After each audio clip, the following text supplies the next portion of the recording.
Hi, welcome to TS News. On a slow turner, 148 target కూడా close to 170 లాగా కనపడినటువంటి సందర్భంలో last 2 overs 20 runs కావాలి. అప్పటికే 7 వికెట్స్ డౌన్.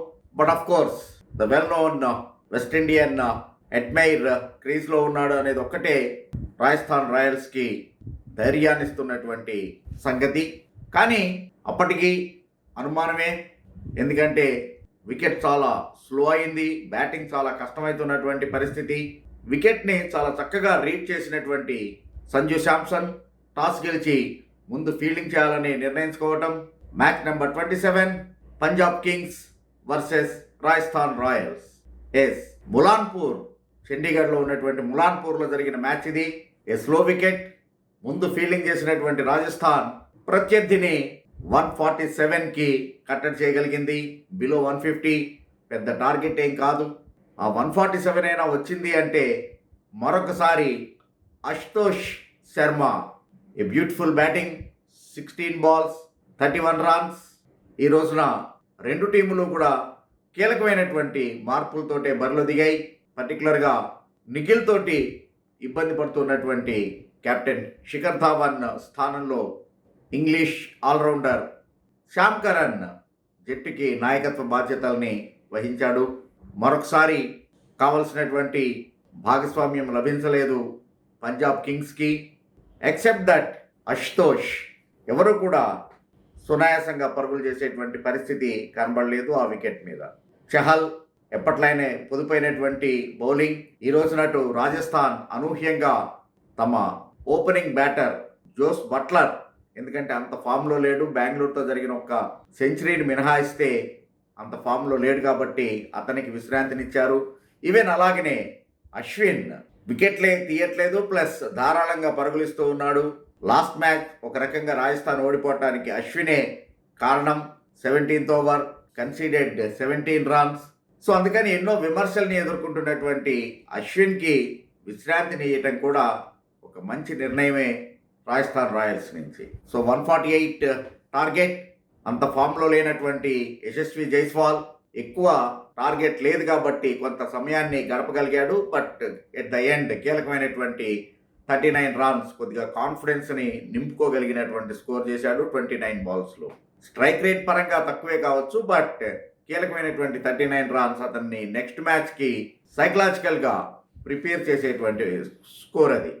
అంతకి తప్పి టాప్ ఆర్డర్లో ఎవరు కూడా ఈ రోజు నాటు కెప్టెన్ సంజు శాంసన్, అలాగనే ఈవెన్ కోహ్లీకి ధీటుగా అటు ఆరెంజ్ క్యాప్ రేస్లో ఉన్నాడు అనుకున్నటువంటి రియాన్ పరాగ్, మిస్టర్ కన్సిస్టెంట్ ఈ ఐపీఎల్లో ఎక్కువసేపు నిలవలేదు వీళ్ళిద్దరూ కూడా. దాంతో రాజస్థాన్ మీద ఒత్తిడి పెరిగిపోయింది. అటు పంజాబ్ బౌలర్లలో ఈ రోజున రబాడా అద్భుతమైనటువంటి బౌలింగ్ ప్రదర్శన, 2 wickets తీసుకున్నాడు. Even Sam Curran among the wickets and of course Harshal Patel. But అయినా కానీ the man of the match Hetmyer 10 balls-లోనే 27 నాట్అవుట్, 1 4 3 sixes తోటి తన జట్టుకి కావాల్సినటువంటి విజయాన్ని అందించి పెట్టాడు. తనుష్ మొట్టమొదటిసారి ఈ ఐపీఎల్ ఆడుతున్నాడు, కానీ కొంతసేపు వికెట్ మీద నిలబడేటువంటి ప్రయత్నం చేశాడు. యశస్వి జైస్వాల్కి మంచి సహకారాన్ని అందించాడు, 25 runs. సో కాబట్టి అశ్విన్ స్థానంలో వచ్చినటువంటి తనుష్ తన అవకాశాన్ని ఉపయోగించుకున్నాడని చెప్పుకోవచ్చు.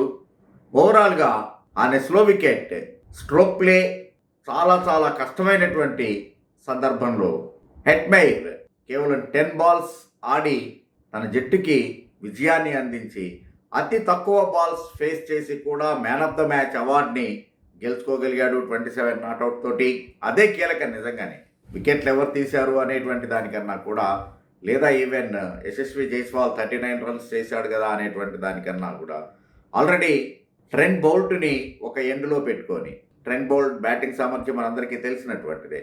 సో కాబట్టి అలాంటి ట్రెంట్ బౌల్ట్ని ఒక ఎండ్లో పెట్టుకొని కూడా కావలసినటువంటి రన్స్ చేసి విజయాన్ని సాధించి పెట్టాడు కాబట్టి ఈ రోజున హెట్మైర్కి man of the match award లభించింది. ఓవరాల్గా ఈ విజయంతో 6 మ్యాచ్ల్లో 5 విజయాలతోటి 10 పాయింట్లను సాధించి ఆల్మోస్ట్ వాళ్ళ యొక్క ప్లే ఆఫ్ అవకాశాలని బాగా మెరుగుపరుచుకున్నటువంటి జట్టు అయింది. దాదాపు ప్లే ఆఫ్కి వెళ్తున్నటువంటి మొదటి జట్టు ఆర్ఆర్ అని చెప్పేసి అని చెప్పుకోవచ్చు ఇప్పుడే.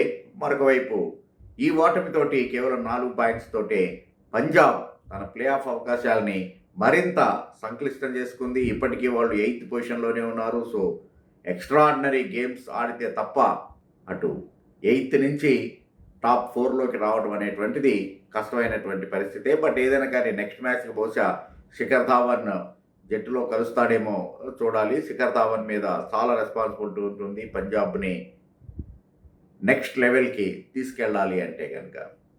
Thanks for watching TS news.